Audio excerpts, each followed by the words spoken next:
Welcome to doctor's time. మొలలు, piles, haemorrhoids పేరు ఏదైనా తరచూ వినిపించే సమస్యల్లో ఇదొకటి. వంశపారంపర్యంగా ఏర్పడే వ్యాధులలో అర్శమొలలు ఒకటి. అంతేగాక అనారోగ్య ఆహార అలవాట్లు, మారుతున్న జీవనశైలి వంటి కారణాల వల్ల మల విసర్జన ద్వారం లోపల పైల్స్, ఫిషర్, ఫిస్టులా వంటి వ్యాధులు ఏర్పడతాయి. వీటికి హోమియోపతిలో ఎలాంటి చికిత్స ఉంది? ఇలాంటి మరిన్ని విషయాలు హోమికేర్ ఇంటర్నేషనల్ వైద్యులు కౌముది గారిని అడిగి తెలుసుకుందాం. మీరు కాల్ చేసిన నంబర్లు 0402331076. హలో డాక్టర్, నమస్తే. ముందుగా చెప్పండి, అసలు పైల్స్ అంటే ఏంటి, అసలు కారణాలు ఏంటంటారు? Okay, fine. సో జనరల్గా పైల్స్ కానీ హెమెరాయిడ్స్ కానీ ఇవి రెండు కూడా ఒక్కటే. పైల్స్, హెమెరాయిడ్స్ అంటే క్రానిక్, అంటే చాలా ఎక్కువ కాలం నుంచి కాన్స్టిపేషన్ అంటే మలబద్ధకం ఉన్న వాళ్ళకి ఒక లంప్ లాంటి స్ట్రక్చర్ మీ యానల్ ప్లేస్, అంటే మీరు మోషన్ పోయే ప్లేస్లో మనకి యానల్ రీజన్ అనేది అంటాం, అక్కడ ఒక లంప్ అనేది క్రియేట్ అవుతుంది. సో ఇది జనరల్గా ఎక్కువ వెయిన్స్లో ప్రెషర్ రావడం వల్ల జరుగుతుంది. మన బాడీ లోపల వెయిన్స్ అనేది మల్టిపుల్ నెంబర్ ఆఫ్ వెయిన్స్ అనేది ఉంటున్నాయి. సో ఈ వెయిన్స్ మీద ప్రెషర్ రావడం వల్ల ఈ ఒక లంప్, అంటే ఒక స్కిన్ బయటికి రావడం, ఒక చిన్న 5 సెంటీమీటర్ నుంచి 10 సెంటీమీటర్ వరకు పెద్దగా ఉండడం కూడా జరుగుతుంది. సో జనరల్గా పైల్స్ కానీ హెమెరాయిడ్స్ కానీ మనం ఒక లంప్ బయటికి రావడం. ఈ పైల్స్, హెమెరాయిడ్స్కి ముఖ్యంగా కారణాలు క్రానిక్ కాన్స్టిపేషన్, అంటే చాలా ఎక్కువ కాలం నుంచి ఉన్న మలబద్ధకం. ఇది జనరల్గా జెనెటిక్, అంటే వంశపారంగా రావడం అనేది కంపల్సరీ ఉండదు. కాకపోతే ఒక 50% కేసెస్లో ఒక మంచి లైఫ్ స్టైల్ లేని వాళ్ళకి వాళ్ళ ఫ్యామిలీ నుంచి హెరిడిటరీ, అంటే వంశపారంపరంగా వచ్చే ఛాన్సెస్ అనేది ఉంటుంది. దీంట్లో 2 రకాలు ఉంటాయి. ఒక ఇంటర్నల్ ఉంటుంది, ఎక్స్టర్నల్గా ఉంటుంది. ఇంటర్నల్గా వాళ్ళకి ఏదో సెన్సేషన్ ఉంటుంది, అంటే లోపల ఏదో ఒక లంప్ ఉన్నది, ఏదో ఉన్నది అని పేషెంట్ కంప్లైంట్ అనేది చేస్తూ ఉంటారు. అదే ఎక్స్టర్నల్లో అది కంటిన్యూస్గా బయట అనేది ఉంటుంది. చాలామందికి కూర్చోవడం ఇబ్బందిగా ఉంటుంది. ఇలాంటి కేసెస్లో చాలా ఎక్కువ అడ్వాన్స్డ్ కేసెస్లో ఎక్కువ పెద్దగా ఉన్నప్పుడు చాలామందికి సర్జరీ అనేది అవసరం వస్తుంది. మన హోమియోపతిలా, హోమియోకేర్లా దీనికి ఒక కంప్లీట్ సొల్యూషన్ అనేది ఉంటుంది. స్టార్టింగ్లో మీకు ఎవ్రీ మంత్ ఒక 5% ఇంప్రూవ్మెంట్ అనేది ఉంటుంది. చాలామందికి సైజ్ అనేది తగ్గుతూ ఉంటుంది. ఎక్కువగా పెద్దగా ఉన్న వాళ్ళకి ఇది తగ్గే ఛాన్సెస్ అనేది ఎక్కువ లాంగ్ టర్మ్లో ఉంటుంది. మెయిన్గా అంటే పైల్స్ అనేది అంటే ప్రెగ్నెన్సీ లేడీస్లో కూడా వచ్చే ఛాన్స్ ఉందంటారు? ఎస్. సో జనరల్గా ప్రెగ్నెన్సీలో చాలామందికి కాన్స్టిపేషన్, అంటే మలబద్ధకం అనేది ఒక నార్మల్ ప్రాబ్లం. ఎందుకంటే ఆనటామికల్ స్ట్రక్చర్ చెప్పాలంటే యూట్రస్ అనేది మన యానస్ దగ్గర ఉంటుంది. సో ప్రెషర్ ఏదైతే గర్భాశయంది ప్రెషర్ అనేది వస్తుంది, దానివల్ల చాలామంది ప్రెగ్నెంట్ లేడీస్కి ఇది పైల్స్ వచ్చే సమస్య అనేది ఉంటుంది. చాలామంది ప్రెగ్నెన్సీ తర్వాత, డెలివరీ తర్వాత పైల్స్ సమస్య తీసుకొని వస్తుంటారు మన దగ్గర. దానికి ముఖ్య కారణాలుగా వెయిన్స్ అనేది చాలా ఎక్కువ ఎంగార్జ్ అవ్వడం, అంటే చాలా ఎక్కువ ప్రెషర్ ఫీల్ అవ్వడం వల్ల ఒక లంప్ అనేది ప్రిపేర్ అవుతుంది, అది బయట అనేది వస్తుంది. సో ప్రెగ్నెన్సీలో ఎక్కువ మలబద్ధకం ఉండకుండా డెఫినెట్గా మనం చూసుకుంటూ ఉండాలి ఆడవాళ్ళు. అండ్ వాటర్ ఎక్కువ తీసుకోవడం, ఫైబర్ రిచ్ ఫుడ్ తీసుకోవడం అనేది మెయిన్ మీ ఫోకస్ అనేది ఉండాలి. ఓకే, ఈ పైల్స్ అనేది మెయిన్గా అంటే చిన్నపిల్లలు వచ్చే అవకాశం కూడా ఉందంటారా? మనం చూసే ప్రాక్టీస్లో మెడికల్లీ జనరల్గా చిన్న పిల్లలకి పైల్స్ అనేది చాలా రేర్, అంటే చాలా తక్కువగా మనం చూస్తూ ఉంటాం. పైల్స్ అనేది ఎక్కువగా అడల్ట్స్కి, అంటే 18 years తర్వాత పెద్దవాళ్ళకి ఇది వచ్చే ప్రాబ్లమ్స్ అనేది ఉంటుంది. చాలా కాలం వరకు మలబద్ధకం, కాన్స్టిపేషన్ ఉండడం వల్ల పైల్స్ అనేది బయటపడుతుంది. చాలామందికి సిట్టింగ్ జాబ్, అంటే ఈరోజు మనం చూస్తున్నాం యంగ్, అంటే ఒక 30 years 35 years కంటే తక్కువ ఏజ్ ఉన్న వాళ్ళకి ఇది చాలా ఎక్కువ సేపు ఆఫీస్లో కూర్చోవడం, కంటిన్యూగా వాటర్ తాగకపోవడం, మంచి హెల్దీ డైట్ తీసుకోకపోవడం, ఇవి మెయిన్ రీజన్స్ అనేది ఉంటుంటాయి ఈరోజు మనం చూసే కేసెస్లో. ముఖ్యంగా ఎవరైతే మంచి ఫైబర్ రిచ్ డైట్ తీసుకుంటారో, వాటర్ తీసుకుంటారో, వాళ్ళకి ఇనీషియల్ స్టేజెస్లో, అంటే స్టార్టింగ్ స్టేజ్లో ఇది డయాగ్నోస్ అవ్వగానే ఇది క్యూర్ అనేది అవుతుంది. చాలామందికి 3 months 6 monthsలో ఇది పూర్తిగా తగ్గిపోతుంది, ఓన్లీ ఒక మంచి లైఫ్ స్టైల్తోని ఇంకా మంచి మెడిసిన్స్ యూజ్ చేయడం వల్ల.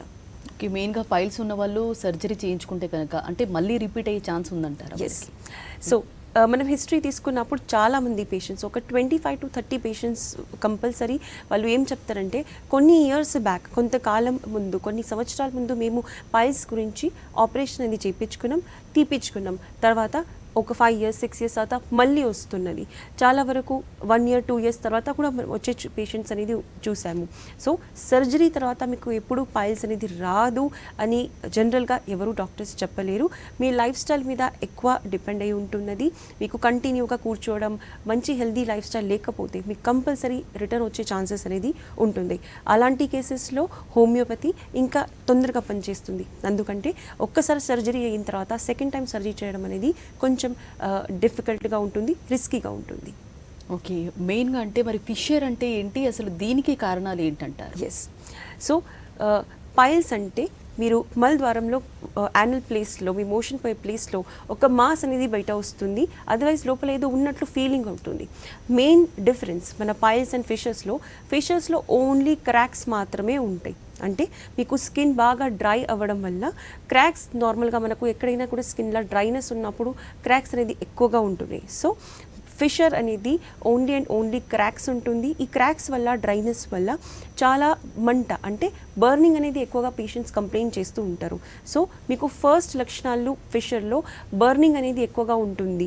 మోషన్ పోయిన తర్వాత ఒక హాఫ్ అన్ అవర్ 1 hour వరకు బర్నింగ్ ఉంటుంది, చాలామంది పేషెంట్స్ కంప్లైంట్ చేస్తారు. సో అది మీరు దీనికి ఫిషర్ అని డెఫినెట్గా మీరు అర్థం చేసుకోవాలి అండ్ దీనికి మంచి ట్రీట్మెంట్ అనేది తీసుకుంటూ ఉండాలి. ఫిషర్ అనేది మోస్ట్ కామన్ డిజీజ్ ఇది ఈరోజు మనం చూసే దాంట్లో. అగైన్ దీంట్లో పల కారణాలు కంటిన్యూస్గా కూర్చోవడం, ఎక్కువ కాలం వరకు మలబద్ధకం ఉండడం, అది మెయిన్ కారణాలు అనేది ఉంటుంటాయి. మరి ఫిస్టులా అంటే ఏంటి, దీనికి కారణాలు ఏంటంటారు? ఎస్, సో ఫిస్టులా అనేది ఈ మూడ్లో most complicated and most dangerous problem. ఎందుకంటే ఫిస్టులా అంటే ఓపెనింగ్స్ ఉంటాయి, కనెక్షన్స్ ఉంటాయి, ఇంటర్నల్ కనెక్షన్స్ అనేది ఉంటాయి. సో మీ ఒక కనెక్షన్ చాలా ఒక 3-4 కనెక్షన్స్ అనేది ఉంటుంటాయి. సో జనరల్గా చాలామందికి యూరిన్ అండ్ మోషన్ పోయే ప్లేస్లో ఒక కనెక్షన్ ఫామ్ అవుతుంది, అది ఒకలాంటిది ఫిస్టులా ఉంటుంది. సో మీకు ఫిస్టులా అనేది మల్టిపుల్ నెంబర్, అంటే ఒక ప్లేస్ లోపల మల్టిపుల్ చేంబర్స్ ఫామ్ అవ్వడం, ఇది అనేది జనరల్గా మనం ఫిస్టులా అంటాం. సో ఫిస్టులాలో మీకు మోషన్ పోయే ప్లేస్ కాకుండా వేరే స్కిన్లో ఓపెనింగ్స్ అనేది వస్తున్నాయి. ఆ ఓపెనింగ్ నుంచి మీకు పెయిన్ వస్తుంది, చాలామందికి పస్ ఫార్మేషన్ వస్తుంది, వాటర్ డిశ్చార్జ్ అనేది కంటిన్యూగా వస్తూ ఉంటుంది, చాలామందికి బ్లడ్ అనేది వస్తూ ఉంటుంది. దీనికి అగైన్ ముఖ్య కారణాలు చాలా ఎక్కువ కాలం వరకు మలబద్ధకం ఉండడం, చాలా ఎక్కువ కాలం వరకు కూర్చొని ఉండడం, ఇవన్నీ కూడా ఫిస్టులాకి ఒక కారణాలు. ఫిస్టులాలో ఒక 10-20% మీకు ఫ్యామిలీ హిస్టరీ, అంటే మీ వంశంలో ఎవరికైనా ఉన్నది, మీ పేరెంట్స్కి ఉన్నది, బ్రదర్స్ సిస్టర్స్కి ఉన్నదంటే వచ్చే అవకాశాలు డెఫినెట్గా ఉంటుంటాయి. అలాంటి వాళ్ళు కంపల్సరీ హెల్దీ డయట్ ఫాలో చేయాలి, ఎక్సర్సైజ్ అనేది చేస్తూ ఉండాలి. ఫిస్టులా అనేది మోస్ట్ డేంజరస్ కంప్లైంట్ ఉంటుంది. మనం చూసే కేసెస్లో సర్జరీ అయిన తర్వాత ఒక 1 month 2 months తర్వాత కూడా అగైన్ ఫిస్టులా రిపీట్ అయిన పేషెంట్స్ కూడా మన దగ్గర మనం చూస్తూ ఉంటాం. ఇలాంటి వాళ్ళు కంటిన్యూస్గా ట్రీట్మెంట్ అనేది తీసుకుంటూ ఉండాలి. ఈ 3 ప్రాబ్లమ్స్లో ఫిస్టులా అనేది చాలా చాలా డేంజరస్ ప్రాబ్లం. మెయిన్గా అంటే ఇప్పుడు ఈ మూడిట్లో చూసుకుంటే కనుక అంటే డయాగ్నోసిస్ ఒకటే విధంగా ఉంటుందా, ఏమైనా డిఫరెన్సెస్ ఉంటాయి? ఎస్, సో డయాగ్నోసిస్లో జనరల్గా ఓన్లీ మీకు పెయిన్ అవుతుంది, నార్మల్గా బర్నింగ్ అవుతుంది మోషన్ పోయిన తర్వాత. సో దీనికి మనం ఫిషర్ అనేది అంటాం, జనరల్గా క్రాక్స్ అనేది ఉంటుంటాయి. కాకపోతే డయాగ్నోసిస్ మేజర్గా లక్షణాల మీద ఉంటుంది. ఓన్లీ మీకు లంప్ లాంటి ఫీలింగ్ ఉందంటే అది కంపల్సరీ ఒక పైల్స్ ఉంటుంది. పైల్స్ అండ్ ఫిషర్ జనరల్గా కంబైన్, అంటే రెండు ఒకటేసారి మనం పేషెంట్లో చూస్తూ ఉంటాం. పైల్స్ అండ్ ఫిషర్ రెండు ఉండడం అనేది చాలా కామన్ ఉంటుంది. ఫస్ట్ పైల్స్ అనేది ఫిషర్ స్టార్ట్ అయిన తర్వాత నెమ్మదిగా పైల్స్ వచ్చే ఛాన్సెస్ ఉంటాయి. ఇలాంటి పేషెంట్స్ కూడా మనం చూస్తూ ఉంటాం. సో పైల్స్ అనేది చాలామందికి సడన్గా కూడా గ్రో అవుతూ ఉంటాయి, అంటే చాలా కాలం వరకు లోపల ఉన్నాయి, కాకపోతే అది తెలియకుండా బయటపడిన తర్వాతనే అది ఓన్లీ యానల్ ప్లేస్లోకి వెళ్ళి బయటికి వచ్చిన తర్వాతనే తెలుస్తూ ఉంటుంది. సో ఇది మనం మేజర్గా డయాగ్నోసిస్ లాగా తీసుకుంటాం. ఫిస్టులా కోసానికి ఒక ఫిస్టులోగ్రామ్ అనేది ఒక మేజర్ టెక్నిక్ ఉంటుంది అండ్ సర్జన్ అనేది జనరల్గా దీనికి ఒక చెకప్ చేస్తారు. అలాంటి వాళ్ళు కంపల్సరీ ఫస్ట్ ఒక సర్జన్ దగ్గర వెళ్ళి చెకప్ చేసుకుంటూ ఉండాలి. వాళ్ళు ఒక కన్ఫర్మ్ డయాగ్నోసిస్ అనేది ఇస్తుంటారు. ఇది మీకు ఎగ్జాక్ట్గా ఫిస్టులా ఉందా, ఫిస్టులాకి అగైన్ కొన్ని వేరే సబ్ టైప్స్ ఉంటాయి. సో అది మీకు డాక్టర్ మీకు కరెక్ట్గా చెప్తారు, సర్జన్ మీకు కరెక్ట్గా చెప్తారు. ఆ ప్లేస్లో ఎగ్జామినేషన్ చేసిన తర్వాత చాలామందికి ఫిస్టులా ఉన్నప్పుడు ఫిస్టులోగ్రామ్ అనేది చాలామందికి చిన్న ప్లేసెస్లో ఈ ఫెసిలిటీ అనేది ఉండదు. సో అలాంటి వాళ్ళు ఫెసిలిటీ ఉన్నప్పుడు ఫిస్టులోగ్రామ్ డెఫినెట్గా చేయించుకోవాలి. మీకు ఎగ్జాక్ట్గా ఎక్స్టెంట్ ఎంత ఉంది, ఇది ఎంత సివియర్గా ఉంది, అది ఫిస్టులోగ్రామ్ అని ఒక టెస్ట్ ద్వారా మీకు తెలుస్తుంది ఫిస్టులా కేసెస్లో. మరి మెయిన్గా పైల్స్లో చూసుకుంటే కనుకంటే కాంప్లికేషన్స్ ఏ విధంగా ఉంటాయి, అలాగే నెగ్లెక్ట్ చేస్తాయి పైల్స్? Yes, fine. సో జనరల్గా ఇవి మూడు కూడా స్టార్టింగ్ స్టేజ్లో కంప్లీట్గా క్యూర్ అయ్యే ఛాన్సెస్ అనేది 90% అనేది ఉంటుంది, 100% కూడా ఉంటుంది. కాకపోతే ఎక్కువగా దీనికి అవాయిడ్ చేయడం అంటే ట్రీట్మెంట్ తీసుకోకపోవడం. చాలామంది ఓన్లీ కొంతకాలం వరకు మెడిసిన్స్ వాడతారు, క్యూర్ అయిపోయిన తర్వాత స్టాప్ చేసేస్తారు. అలాంటి వాళ్ళకి రిటర్న్ వస్తుంది. సో మేజర్ కాంప్లికేషన్ ఈ మూడు ప్రాబ్లమ్స్లో, పాయిల్స్ కానీ, ఫిషర్ కానీ, ఫిస్టులాగుల్లో కూడా మీరు కంటిన్యూస్ ట్రీట్మెంట్ అనేది చాలా చాలా ఇంపార్టెంట్. ఎందుకంటే ఇది లోపల బాడీలో ఉంటుంది, ఇది ఒక స్ట్రక్చర్ ఫామ్ అయిన తర్వాత మీ బాడీలో ఉంటుంది, ఇది కంటిన్యూ అయ్యే ఛాన్సెస్ ఉంటుంది. మెడిసిన్ స్టాప్ అయిన తర్వాత చాలా వరకు రిటర్న్ వచ్చే ఛాన్సెస్ ఉంటుంది. సో మేజర్గా ఎవరైతే ట్రీట్మెంట్ తీసుకోరు వాళ్ళకి హెవీ బ్లీడింగ్ అవ్వడం, లేకపోతే ఇమ్మీడియట్గా సర్జరీ అవసరం రావడం, ఇలాంటి కాంప్లికేషన్స్ జరుగుతూ ఉంటాయి.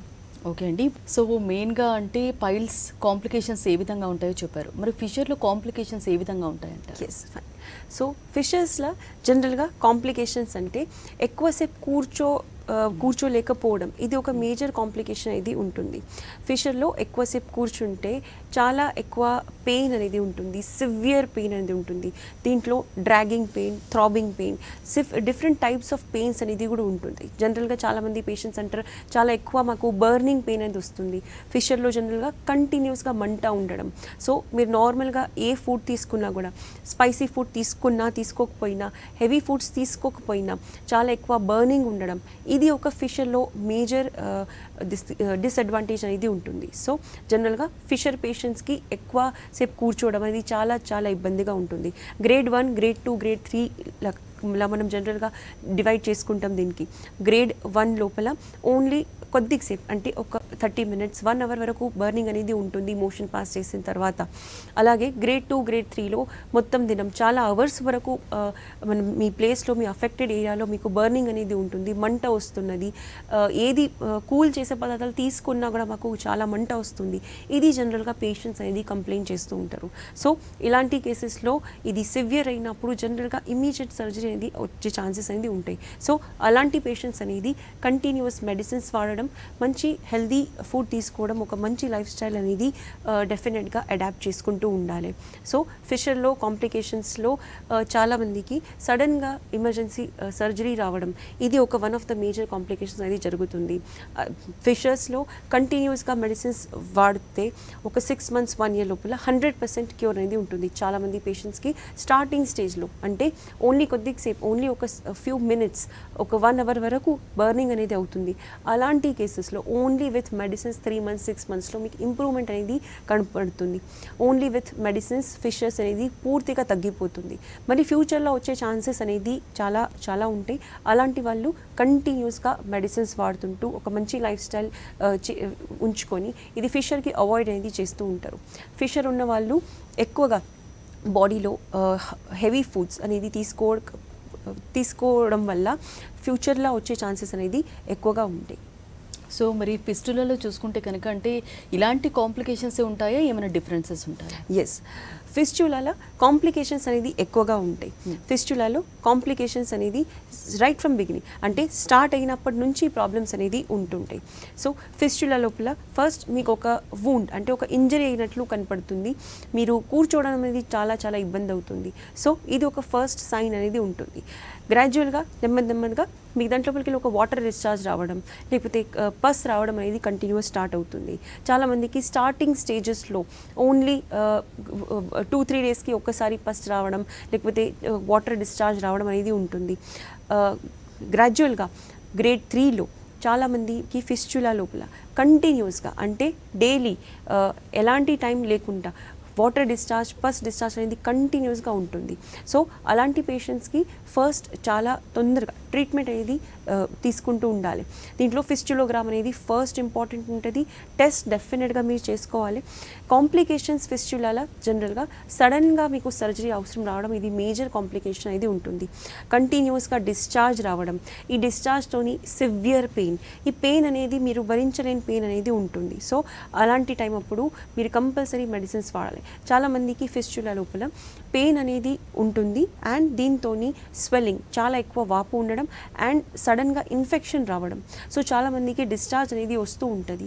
అలాంటి వాళ్ళకి పస్ వచ్చే ముందు చాలా సివియర్ పెయిన్ వచ్చి స్వెల్లింగ్ ఉండి ఇన్ఫెక్షన్ అనేది అయ్యే ఛాన్సెస్ ఉంటాయి. సో అలాంటి వాళ్ళు కంపల్సరీ వాళ్ళ లోకల్ డాక్టర్ దగ్గర వెళ్ళి డ్రైన్ చేసుకోవడం కంపల్సరీ ఉంటుంది. సో చాలామంది పేషెంట్స్కి ఐడియాస్ అంటే సజెషన్స్ అనేది తెలియదు, డాక్టర్స్కి తొందరగా కన్సల్ట్ అవ్వరు. అలాంటి కేసెస్లో ఇన్ఫెక్షన్ అనేది మీ బాడీలో ఇంకా ఎక్కువగా స్ప్రెడ్ అవుతే ఇది మేజర్ కాంప్లికేషన్ అనేది అయ్యే ఛాన్సెస్ ఉంటాయి. సో ఫిస్చులా లోపల మనం ఫస్ట్ కాంప్లికేషన్ అనేది నాట్ ఓన్లీ మీకు ఎక్కువ పెయిన్ అవ్వడం, కాకపోతే ఆ పెయిన్ తర్వాత మీకు ఇన్ఫెక్షన్ పస్ ఎక్కువ ఉండి ఇన్ఫెక్షన్ రావడం, ఇది ఒక మేజర్ కాంప్లికేషన్ అనేది ఉంటుంది. సో అలాంటి వాళ్ళు కంపల్సరీ దీనికి మెడిసిన్స్ కంటిన్యూగా వాడాలి ఫిస్చులా తగ్గిపోయే వరకు. ఫిస్చులా జనరల్గా కాంప్లికేషన్స్ ఎక్కువ ఉండి ఎక్కువ టైం వరకు మెడిసిన్స్ తీసుకోవాల్సి వస్తుంది, అలాంటి ప్రాబ్లం అనేది ఉంటుంది.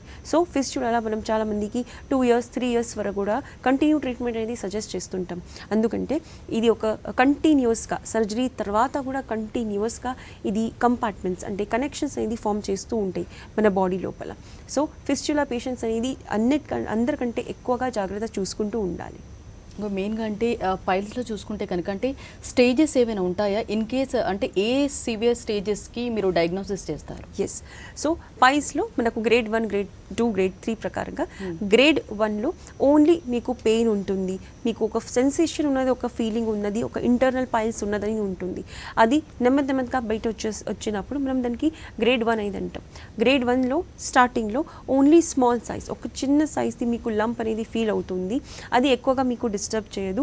ఓన్లీ మీకు ఎక్కువగా కాన్స్టిపేషన్ అంటే మలబద్ధకం ఉన్నప్పుడు, వాటర్ తక్కువ తాగినప్పుడు, చాలా ఎక్కువసేపు వరకు చాలా ఎక్కువ గంటల వరకు కూర్చున్నప్పుడు మీకు సివియర్ పెయిన్ అనేది వస్తుంటుంది. సో గ్రేడ్ 1 అనేది అన్నిటికంటే ఎక్కువ ఈజీగా మీరు డయాగ్నోస్ చేయొచ్చు.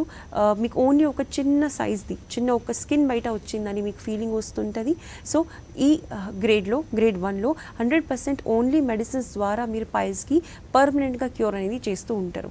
అలాగే ఒక హెల్దీ లైఫ్ స్టైల్ ఉంచుకుంటూ ఇది తిరిగి రాకుండా మీరు చూసుకోవచ్చు. పైల్స్లో కూడా ఫిస్చులా లాగా మేజర్ కాంప్లికేషన్స్లో పెయిన్ అనేది సివియర్గా ఉండడం, సడన్గా ఆపరేషన్ సర్జరీ రావడం, ఇది జనరల్గా మనం చూస్తూ ఉంటాం. సో పైల్స్లో గ్రేడ్ 2, గ్రేడ్ 3, గ్రేడ్ 2లో ఇంకా ఎక్కువ పెద్దగా సైజ్ అవ్వడం అంటే పైల్స్ అనేది మాస్ అనేది ఎక్కువగా పెద్దగా అవ్వడం, ఇది ఒక సెకండ్ కాంప్లికేషన్ ఉంటుంది. సో పేషెంట్స్ చాలామంది చెప్తారు ఫస్ట్ కంటే చాలా ఎక్కువగా అయింది.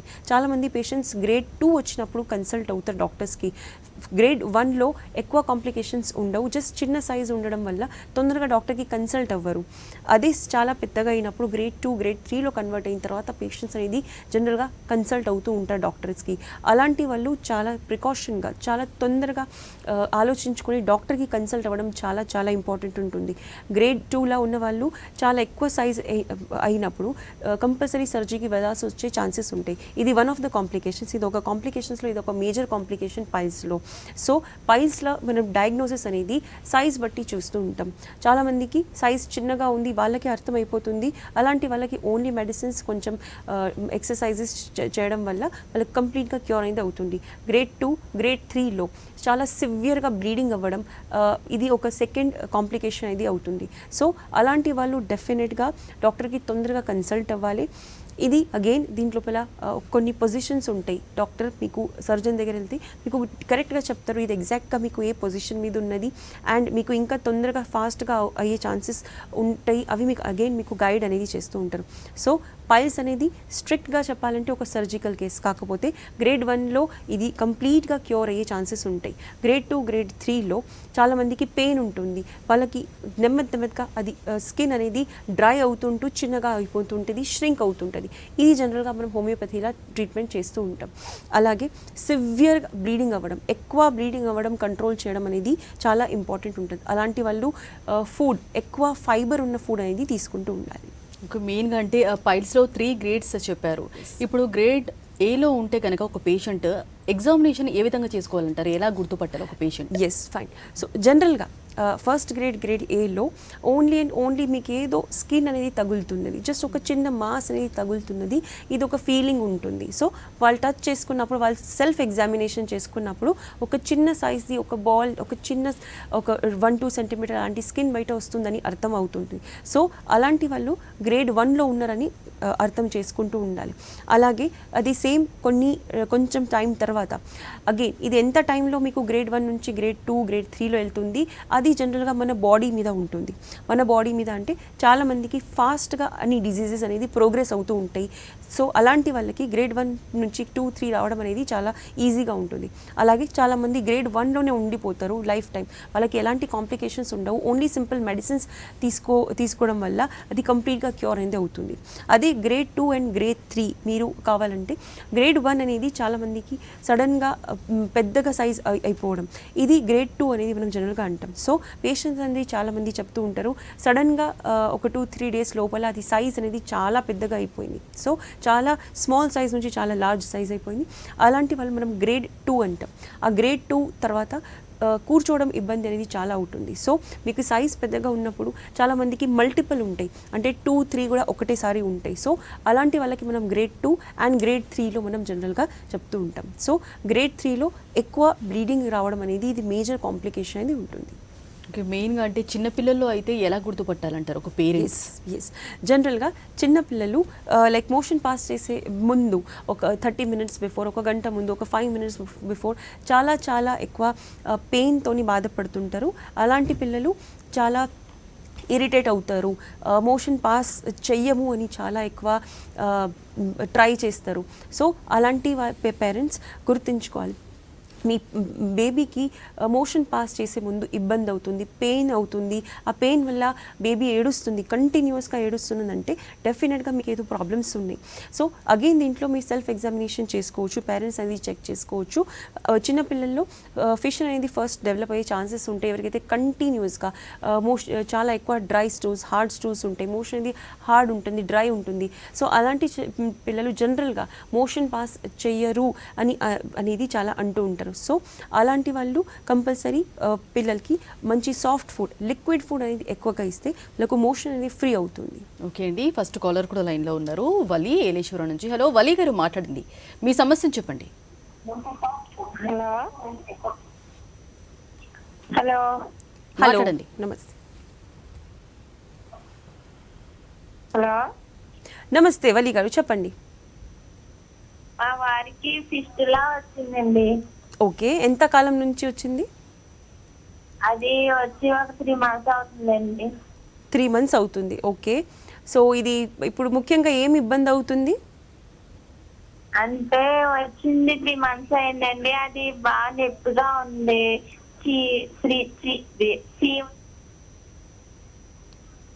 ఓకే, కాల్ డిస్కనెక్ట్ అయిపోయింది అనుకో. Okay fine. సో కాలర్ గారు ఏం అడుగుతున్నారంటే 3 months నుంచి వాళ్ళ హస్బెండ్కి ఫిస్టులా అనేది డయాగ్నోజ్ అయింది అండ్ మోస్ట్లీ చీమ వస్తుందని కంప్లైంట్ చేస్తూ ఉన్నారు. సో ఈ ఫిస్టులా 3 months నుంచి వచ్చింది అండ్ డిశ్చార్జ్ అనేది పస్ అనేది వస్తున్నది. సో ఇది వన్ ఆఫ్ ద కాంప్లికేషన్స్, ఫిస్టులాలో ఇది ఉన్న మేజర్ కాంప్లికేషన్ ఇది. సో దీనికి మీకు ట్రీట్మెంట్ కంటిన్యూస్గా తీసుకుంటూ ఉండాలి.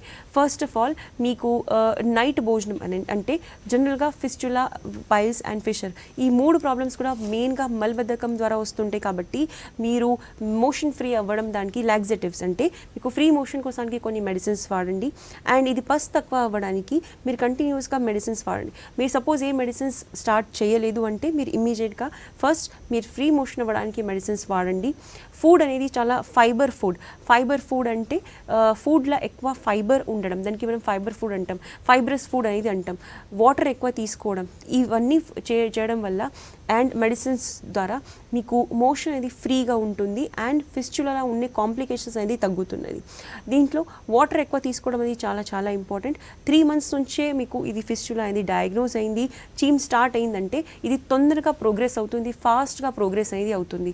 జనరల్గా ఫిస్టులాలో ఓన్లీ ఒక ఓపెనింగ్ అంటే జస్ట్ ఒక ఓపెనింగ్ మీకు తెలుస్తుంది, ఏదో ఒకటి అక్కడ రౌండ్ సర్కిల్ లాగా ఒక ఓపెన్ అయింది, ఏదో ఒకటి ఉన్నదని మీకు ఫీలింగ్ వస్తుంది. సో ఇది అయిన తర్వాత సడన్గా 3 months లోపల మీకు పస్ ఫామ్ అవుతుందంటే డెఫినెట్గా ఇది చాలా ఫాస్ట్గా ప్రోగ్రెస్ అనేది అవుతుంది. పైల్స్, ఫిషర్, ఫిస్టులా గురించి చాలా డీటెయిల్గా చెప్పారండి. Thank you so much. ఇది వంటి doctors time. Stay tune to Sakshi.